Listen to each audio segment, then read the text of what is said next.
सोलापूरमधील कुमठा येथील श्री महालक्ष्मी मंदिराची वार्षिक यात्रा यंदा भक्तिभाव, सांस्कृतिक जल्लोष आणि राजकीय शक्ती प्रदर्शनाचा संगम ठरली.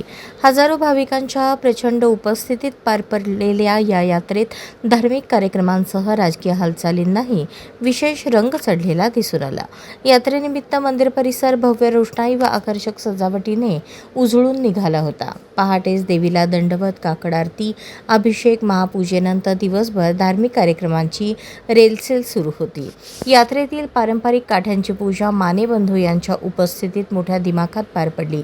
त्यानंतर ढोल ताशांच्या गजरात आणि घोषणाबाजीत भव्य मिरवणूक काढण्यात आली. गावातील प्रमुख मार्गांवरून निघालेल्या या मिरवणुकीत जनसागर उसळला होता. यात्रेचे खास आकर्षण ठरलेला धार्मिक कीर्तन कार्यक्रम भाविकांसाठी पर्वणी ठरला. यामध्ये कीर्तनकार हरिभक्तपरायण रुपालीताई महाराज सवणे यांचे प्रेरणादायी कीर्तन झाले. नामस्मरण, अभंग व प्रवचनाच्या माध्यमातून संपूर्ण परिसर भक्तिमय झाला. कीर्तनकारांच्या प्रभावी सादरीकरणामुळे उपस्थित भाविक मंत्रमुग्ध झाले आणि उशिरापर्यंत कार्यक्रमाला उत्स्फूर्त प्रतिसाद मिळाला. या यात्रेत माजी आमदार दिलीप माने आणि नगरसेवक जयकुमार माने यांच्या उपस्थितीने राजकीय वातावरण तापले. ठिकठिकाणी झालेल्या स्वागतामुळे व कार्यकर्त्यांच्या गर्दीमुळे माने बंधूंचे वर्चस्व स्पष्ट दिसून आले.